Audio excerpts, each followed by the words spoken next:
Hello, CHER fans. Didn't see you there. Okay. Good morning, everybody. Welcome back to another video with Mike and Ange. We have something pretty cool cooking up for you.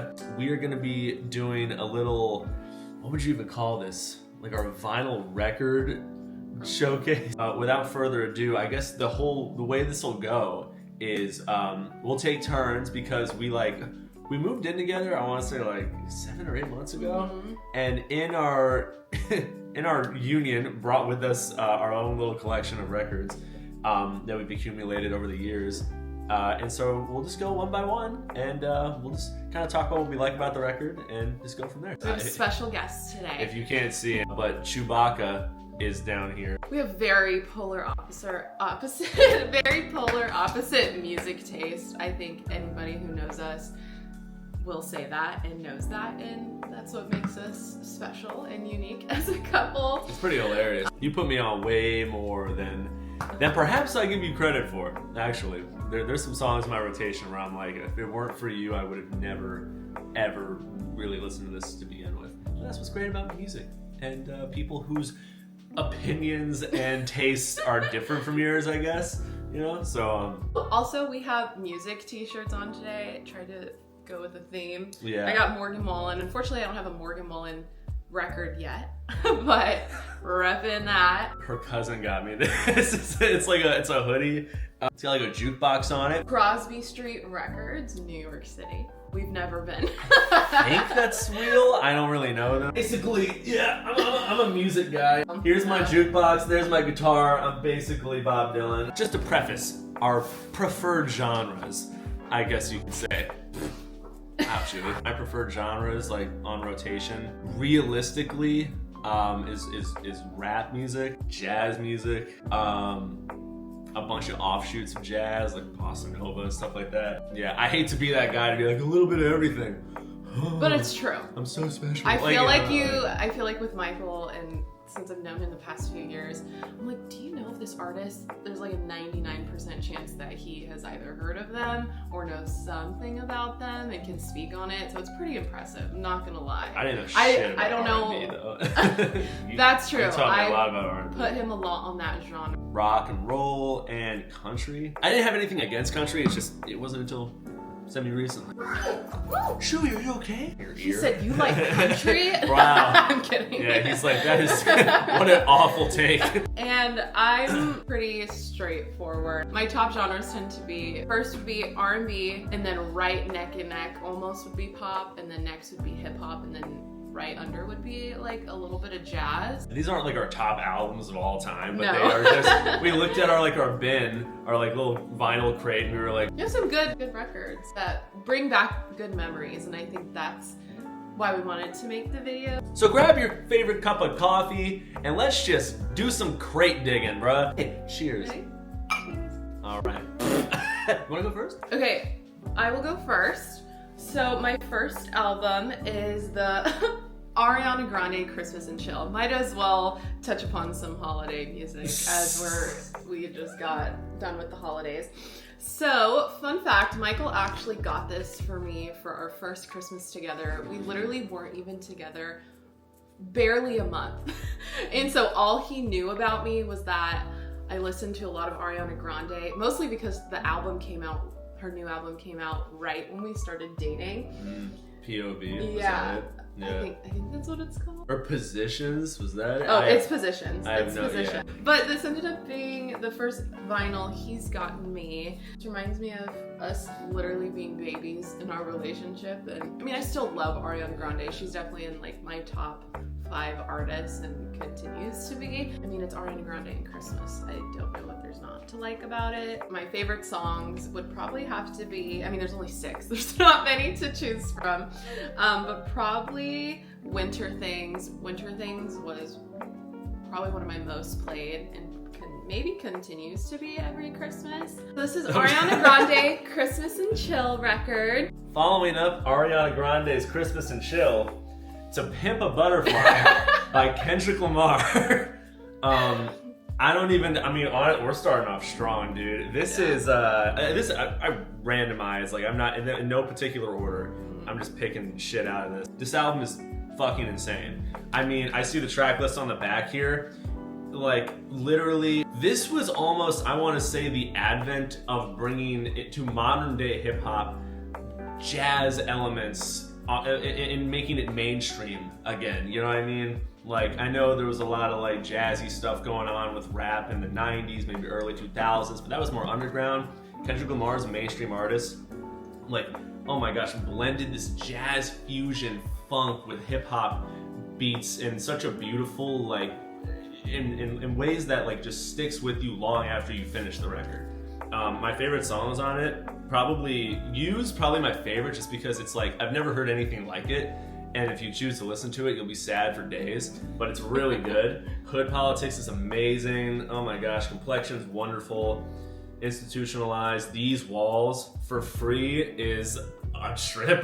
Like, that's wild. And Mama, great song. I mean, The Blacker the Berry, that was like a single off this album. This album's like, to me, it's not that old, but to some people they might be like, wow, that's an oldie. I think this might be his greatest album that he's ever made, and that's a hot take, because I know there's Damn, which everyone loves. That's the Pulitzer Prize winning one, and I know, I mean, Good Kid, Mad City, that was like what shot him into like the public eye, and now we got GNX. I mean, like, there's just a lot going on here. Mortal Man, I would be remiss to not talk about Mortal Man. Amazing song.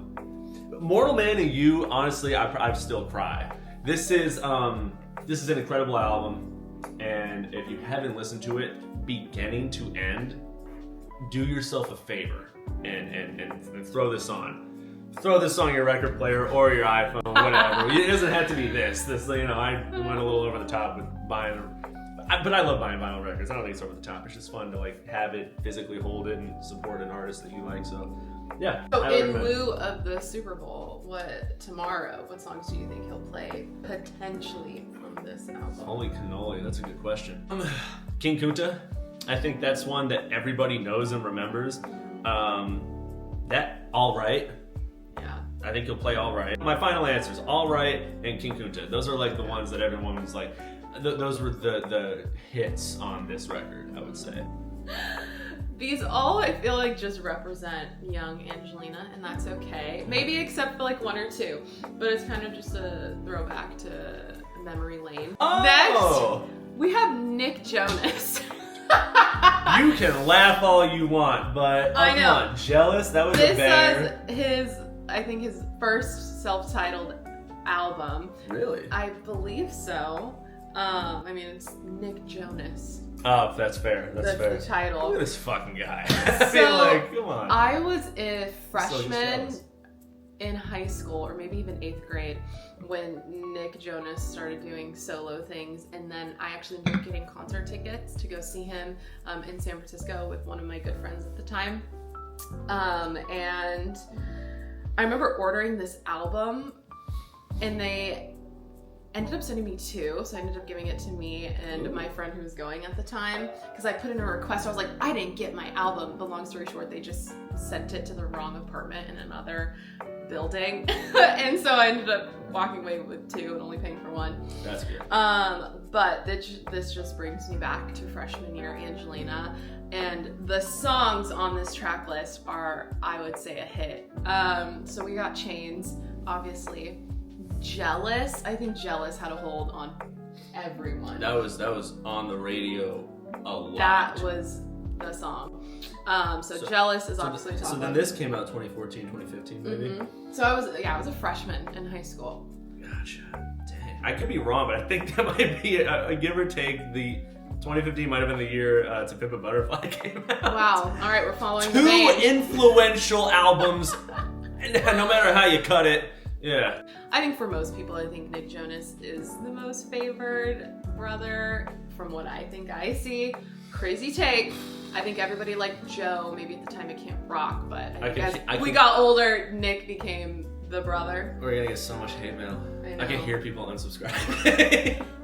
But continuing down the track list, and some of my favorite. Warning and Wilderness, I didn't really listen to.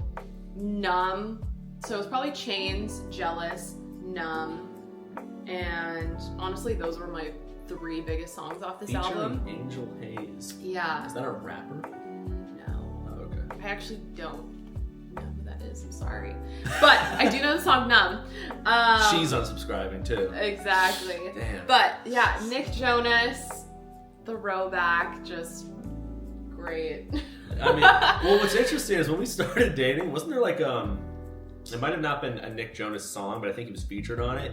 I think it was a Sage the Gemini song. Oh, yeah. That was so obscure. It was like called Good Things. We bonded over that song. Dude, I'll say that. I mean, it's a whole, I'll make it short, but it was just, I listened to that song a lot when I was part of like a little like service project where we went and like taught English overseas in the Dominican Republic. I was just there for a week. It wasn't that long. But I remember I downloaded some songs on there and that was one of them. I think it was Good Thing, Sage the Gemini featuring Nick Jonas. Yeah. And I brought that up to you like our first week of knowing each other and you were like, dude. It's like, no way. You were like, you're the one. That's crazy. Yeah, from there it was kind of history. So thanks, Sage the Gemini. Next up. Oh, this is a good one. All right. Cage the Elephants, Tell Me I'm Pretty. Dude, I remember getting this it was a Christmas present from my aunt. This was, I think this also came out like 2015 or something. I was like a freshman, or maybe it was 2016, maybe I was a sophomore, but this was, I think, the follow-up album to Melophobia by Cage the Elephant, which I am almost positive is in this pile. That album was, well, whatever, we'll get to it when we get to it. Tell Me I'm Pretty was incredible. I mean, Crybaby was Crybaby was wonderful. Mess Around, I think, was the single kind of off the album that everyone was like, oh, Cage is back, you know what I mean? And like Sweetie Little Jean, that's like a really good song, sad kind of, but just well structured.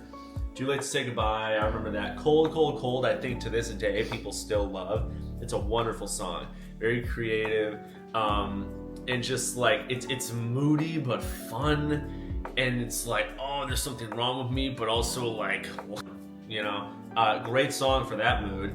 How Are You True is a beautiful song. I mean, they're the whole album's wonderful. And as far as the album art goes, when they dropped it, I was like, this is so interesting. Who the fuck is that? And she wants you to tell her that she's pretty. And like, the whole thing was just alluring in a way to be like, all right, well, I gotta listen to this because like she's making demands and I know I like this band, so let's just dive into it. Great album. I think my favorite one off of this, my favorite track is Trouble. Trouble's probably my favorite one off this. Cold, Cold, Cold's maybe a close second. Mess Around was great, but awesome. Love Cage the Elephant. Probably my favorite modern day rock and roll band. Loved them ever since I heard them on the opening for Borderlands on the Xbox 360. Oh, God, good times, man. But yeah, love Cage the Elephant. Okay, team. One of the most recent albums I've gotten is Taylor Swift's Speak Now, Taylor's version, of course. So, fun fact, this actually came out very close to my birthday last year, so 2014. Obviously, Taylor Swift has been releasing all of her Taylor's versions, and apparently she's going to be coming out with Reputation Taylor's version soon as well. But I am a Swiftie. I'm not a huge Swiftie. Let me confirm that. Not there's anything wrong with being a huge Swiftie. I've just grown up with her music, and when did I start listening to her? When I was 13, maybe even younger, and now I'm almost 25. So she's just been in my life for a while, and I mean, I'm such a hopeless romantic, and that's what all her songs are about. So Speak Now is 100% my most favorite album from Taylor Swift. So of course I had to get her Taylor's version, and she has some, she released some unreleased songs from the vault when Taylor's version came out.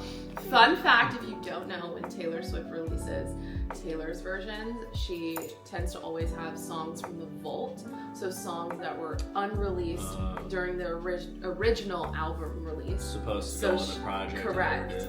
Yes. Interesting. And so, obviously, beautiful, recreating her original Speak Now album. And then here is the opening. It's just stunning. It's a big album. I'm looking at all the tracks on it.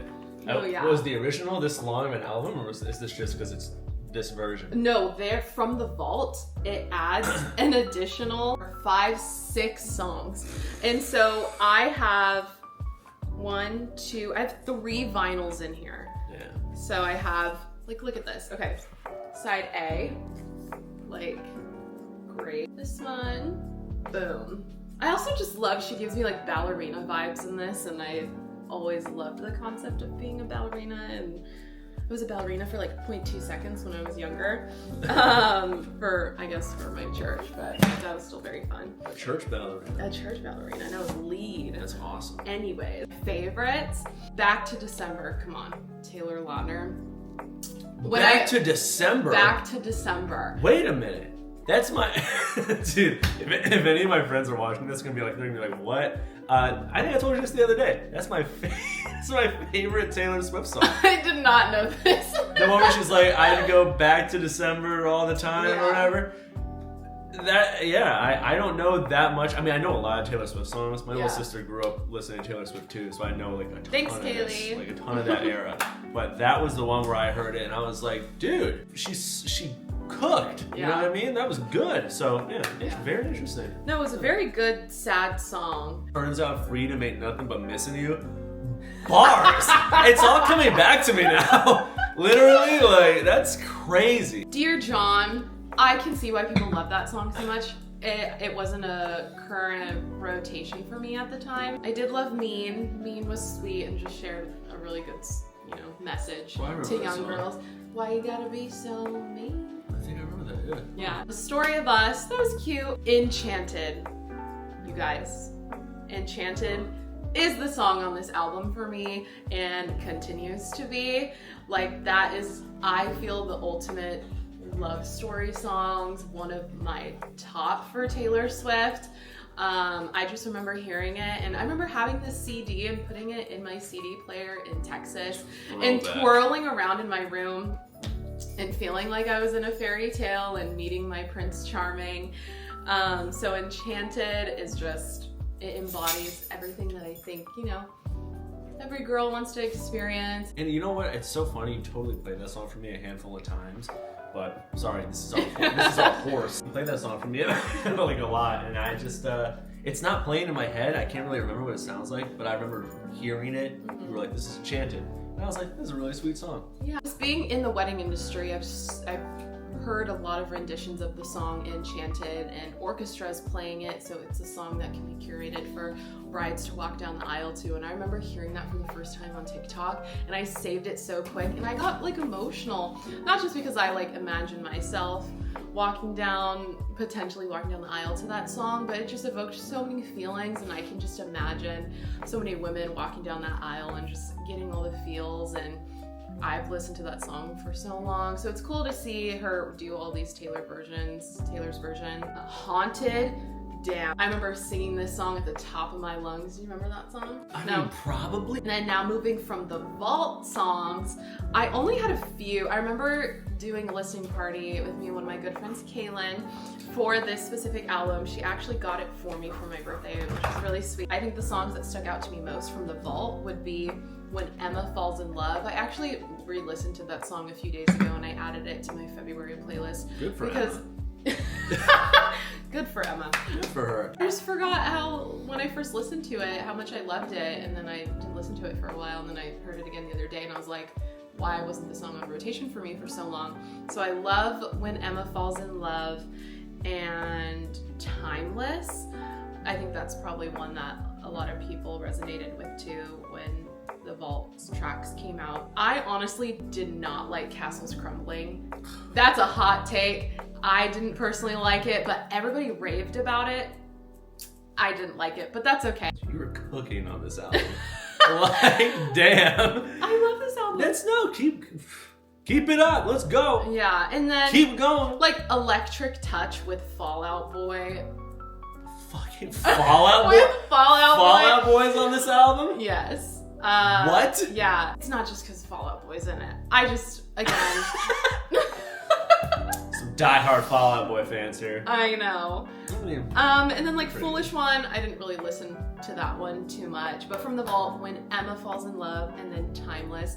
There's a theme here. I tend to like either the really hard breakup songs when I wasn't even like going through anything crazy at the time in my life when this album originally came out, or the die-hard like love songs. Like that is just me to my core. One of my favorite vinyls, I say. I love that. All right, so check this out. Next one on the list, we got, well, this is more of like a, you know, whole collection of hits from Frank Sinatra. You know, the Italian, the owner of Italy. This guy, well, him or Dean Martin, really, it's kind of, I guess, interchangeable. But this is Nothing But the Best, right? Yeah, Nothing But the Best, and this is Chewy, again. Nothing But the Best, like, has Come Fly With Me. Dude, the best is yet to come. The Way You Look Tonight. Luck Be a Lady. What else? The Girl from Ipanema. I mean, it's unfair because this is literally all his hits. So of course this album is a banger. But Fly Me to the Moon, Summer Wind, Strangers in the Night, Something Stupid. It was a very good year. It was a very good year. That's like, oh my gosh, this is My Way. Theme from New York, New York. Body and Soul. Body and Soul. I mean, are you kidding me? This, like, Frank Sinatra, to this day, I think there was a few years ago where he was my #1 artist on my Spotify Wrapped. It was odd. It went from like one year it was Kendrick Lamar, the next year it was like Frank Sinatra. I think one year got really weird and it was Lil Uzi Vert. I don't know. I think that's when he released Eternal a Take, so that kind of makes sense.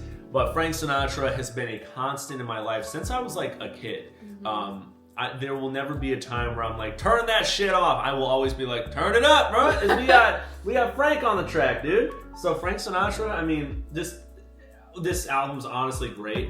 And my favorites, The Girl from Ipanema, amazing, great bossa nova thing, you know, right there. Come Fly With Me is amazing. Luck Be a Lady. I played Nathan Detroit in Guys and Dolls, so I mean, you know, I kind of soft spot for that. Something Stupid is beautiful. You know, I mean, My Way. Those are probably all my favorites. Strangers in the Night is great. Fly Me to the Moon.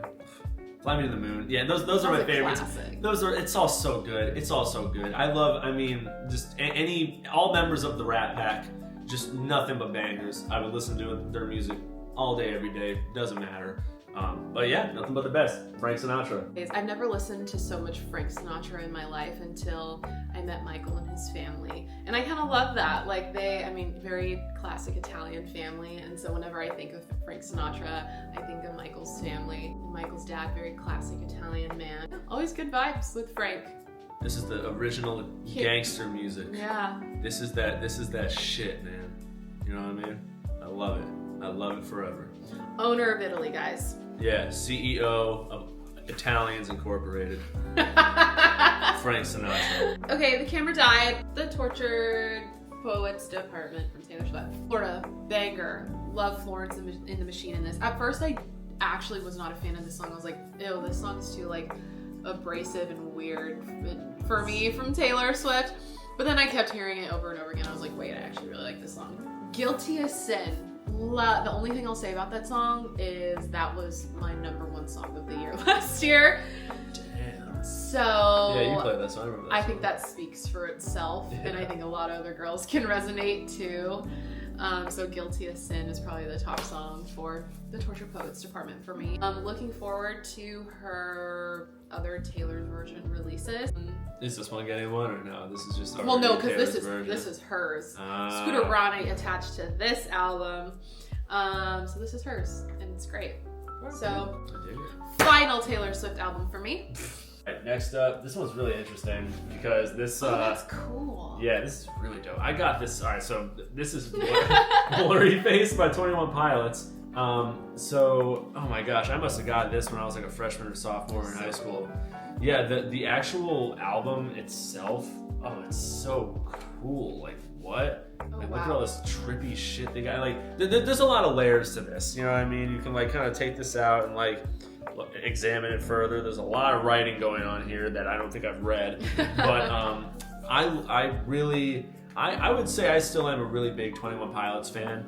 Blurry Face was an incredible album. There were no skips on this for me, really. I mean, Heavy Dirty Soul was awesome. It was like a weird, it was like fast, rapid, intense. There's rapping going on. Decent singing.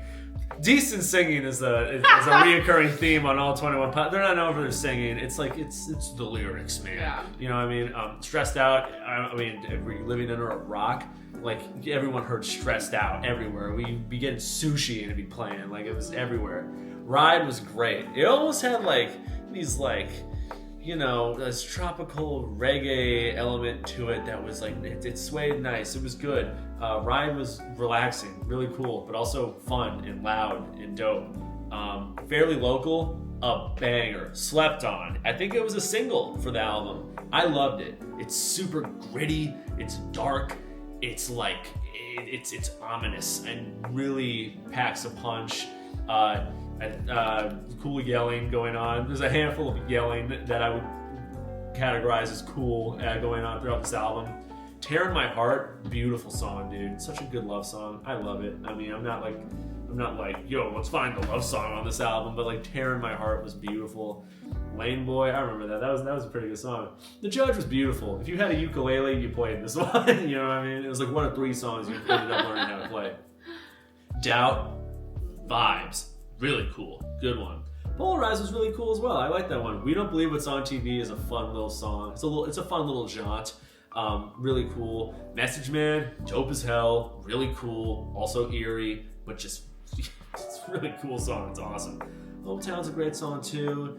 Not Today's a sweet song. And Goner could probably make me cry right now if it was playing. And then so I saw them live a few times. We saw them live at Bottle Rock, but I saw them live in like 2014 at the Fox Theater in Oakland, and man, when they played Goner, that shit was crazy. The latter part of Goner, you know it. If you know it, you know it.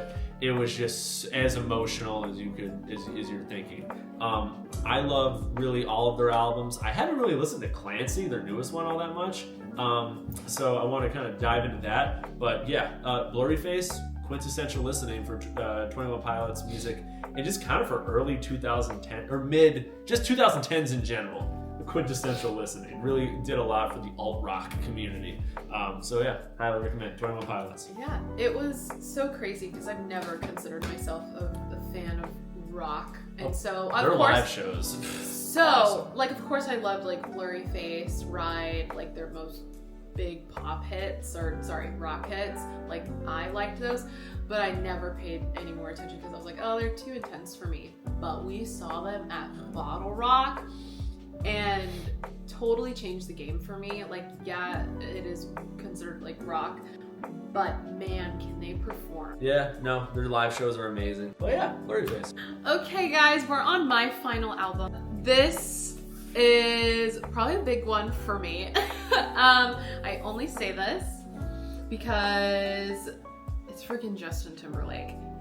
I grew up with Justin Timberlake, and to see him where he's at today in this album in particular, I think a lot of people will agree with me that this is his best album, in my opinion. I mean, except for maybe like his original solo debut album with like Crimea River. But 2020, this is insane. I don't have the deluxe edition, I think is the black vinyl, but oh my gosh, 2020, the experience. Let's just go through this together. Here's Justin 2020. Just a normal black record, but we do have a great photo of Justin. Was suit and tie on this? It was. Yeah. Okay, let's just go through this together because I know Michael can relate and resonate with some of the likings to this song. Pusher, Love Girl. Do you remember that song? I kind of do. A little bit. Yeah. That was a good one. I mean, all these songs are great. Not the one that stood out to me the most in this album, but Pusher, Love Girl, it was cute. It was like, Pusher, Love, Be My Girl. So Pusher, Love Girl was good. Suit and Tie. That had a hold. That had a hold on everyone at the time. That was all over the place. Yeah. Suit and Tie, classic. Don't Hold the Wall. It was a skip song. It was There a you go. skip It was a skip song. Holy shit. Strawberry Bubblegum? Okay. Do you remember that song? I kind of do. No, to be honest with you, so when I see this album, it brings me joy. But when I look at it, I'm like, bro, I think I only know like 3 songs on here. Yeah, that's okay. Still a great album. Strawberry Bubblegum was really sweet. Tunnel Vision. What else needs to be said?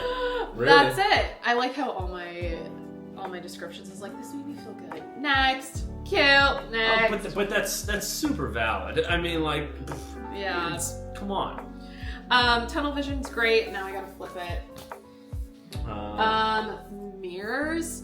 I think Michael and I could probably talk about this song for an hour. This is a very special song. So, I mean, it is, again, high up there with a classic love song. And I remember Michael telling me how he resonated to this song when he was younger, and then how much I love this song. So I hear it now and I play it, and every time I get emotional. Like, it is just what you want in your future husband or wife. And when I think about it and when I play that song, like, that's definitely a song I want to be played at our wedding in some shape or form, because it does resonate with us, and I know it resonates with a lot of people too, and I hear this played at weddings. That song's just really special, and it evokes a lot of emotion for me, and whenever I do hear that song, I think of Michael. Well said. Mirror, amazing song. I remember being a kid, like in the back of my parents' car, driving around like in Florida, and just having this in my headphones. Gosh, getting emotional for no reason. I hadn't experienced love or loss or anything, or but it was just so beautiful, and it's just a vibe too. It's an amazing song. It's a long song, and it could be even longer. It's worth it. I would listen to it. It could be even longer. It totally could be. Yeah, one of the greatest songs. Top songs from 2020, The Experience. I don't have the deluxe version.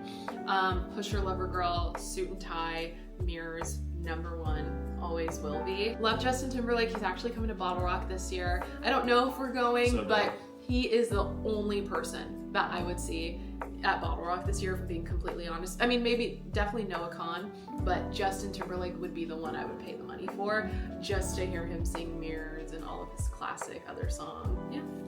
Go Justin. Go Justin. Wow, Chewy. This isn't necessarily working out for the camera, Chewy. Hold on. All right, Melophobia. This is, another Cage the Elephant album. Gosh, man, incredible album. Melophobia. I don't even know if it's a real thing, but the idea of it is to be like, it's like the fear of music, which when I heard that, I was like, oh, that's so deep, that's so deep and beautiful. You know what I mean? Like, 'cause it's music and I'm afraid of it. Ooh, so, and just looking at the album cover, I had this on a t-shirt. I love this album so much. It's just so, what the hell are we even looking at here? I love it. It's really cool. And, so here's the title here. There's so much insanely strange imagery going on, and I think that's kind of up to par with their album art. It's awesome. You don't forget it. This includes Spiderhead, which is a great song. Oh my gosh, it's an amazing song. Come a little closer. I think we all know that one. So good. Telescope is a beautiful song. It's Just Forever's good. That's good. Take It or Leave It. Awesome song. Oh my gosh, so amazing. That's just side A. Side B, Halo is amazing. Black Widow's pretty good. Hypocrite's pretty good too. Teeth is nuts. Like, what the hell? He feels it in his teeth? What? I don't even know what that means. And they end the whole project off with Cigarette Daydreams, which, holy cow. Like, I played that song on this guitar a time or two. I mean, it was like, and it was everywhere. It was beautiful. We all felt so deep and like hard to understand when this album came out, and we probably weren't. But man, it felt like it when that song was on. It felt like we went through a lot. Cigarette Daydreams is an amazing song, and probably the #1 song on this album, I would say. Sure, it's been played a lot, but probably my favorite. Take It or Leave It's incredible. Halo's amazing. Telescope's great. Spiderhead is a banger. I mean, I might say come a little closer already, but it's just awesome. It's such a good album, and probably for me, my favorite Cage the Elephant album ever, Mellophobia. So, gosh, if you're gonna start anywhere, I guess start here. It's an amazing album and just an amazing band. So, Mellophobia, probably one of my favorite albums of all time. Well, that was our 9 to 10 vinyls. Give or take. Give or take. That were our favorites, or just that we had in my case. So I think it'd be cool to also share a little bit more where we're at with our music taste, or maybe just what we're looking for to add to our vinyl collection. I would say for me, number 1, Lady Gaga and her jazz album that she came out with Tony Bennett? Bro. Cheek to Cheek? Yes. Fire. Okay, I approve of that. That is a vinyl that deserves to be heard. That's on huge. a record player. And I've had such a huge appreciation for jazz. One, like, a big reason is being with Michael, but also just growing more into my own music genre and what I like. Probably Cheek to Cheek. Next one would probably be Olivia Dean. So she falls under the R&B category. That's a good one. Yeah. That's the type of music that also I think deserves to be heard on a record. It's very mellow, but also the message is usually all about love and just very positive and very chill, and that's usually the center of what my music tends to be. My third album that I hope to get, I don't know, I go back and forth with like, okay, I love this album, but would it be good? Would I want to play it on the record player type of situation? Like, I've thought about like Greta Van Fleet, their album that I love, but I don't know if I necessarily want that on vinyl. Maybe Silk Sonic. Bro, I forgot Silk about Sonic that. with Bruno Mars and gosh. Anderson .Paak. That's just, man, there are no skips on that album. That's a great vinyl that I probably would love to have. So Lady Gaga and Tony Bennett, Cheek to Cheek, Olivia Dean, and Silk Sonic. Future vinyls would be great for me. I like those. That's good. Yeah. Those are really good. Yeah. I think I don't have any country albums, so I think I might want to kick the door down with maybe 2. Perhaps a Zach Bryan album, like probably his debut, or not debut, his self-titled one, Zach Bryan, or The Great American Bar Scene, or Elizabeth. I don't know. One of those albums for a country album, and then Cold Beer and Country Music by Zach Top. Zach Top has made his way into our life. Bro. Day-to-day life. that album's a straight bangers. No skips. That's a guarantee. I would get Cold Beer and Country Music. I hope I'm saying the name of that album correctly. I should get like a video game soundtrack that I really like on vinyl. Look, man, if you see me cooking at work, you know what I mean? If I'm working on stuff on the computer or studying or whatever it is, there's a high likelihood that I'm listening to like Nintendo music in my AirPods. I think the music's incredible. And it's stuff from my childhood, stuff from recent years. I just think it's all great. That's kind of niche. I can't think of one in particular. Possibly something like maybe like from Super Mario Odyssey or The Legend of Zelda, Breath of the Wild. I mean, like stuff like that. That'd be kind of cool. Otherwise, I mean, yeah, that'd be. I would do those for sure. I think that those would be awesome.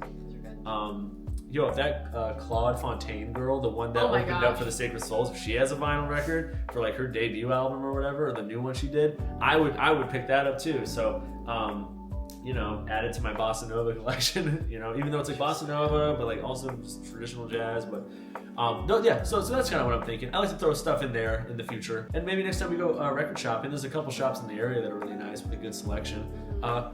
We'll film it. We'll film our process, how we dig through crates, you know. So yes, our updated vinyl collection, maybe at the end of the year. Yeah. All right, CHER fans, Chewy. Whoa. Well, guys, thank you so much for joining us. Chewy is stoked and ready to go rumble, so we're gonna take him out for a little walk, and we'll see you guys in the next video. I don't even know if they can see me, but Chewy says bye. I say bye. Angelina says bye too. I can't talk, apparently. All right, we'll see you guys in the next one, okay?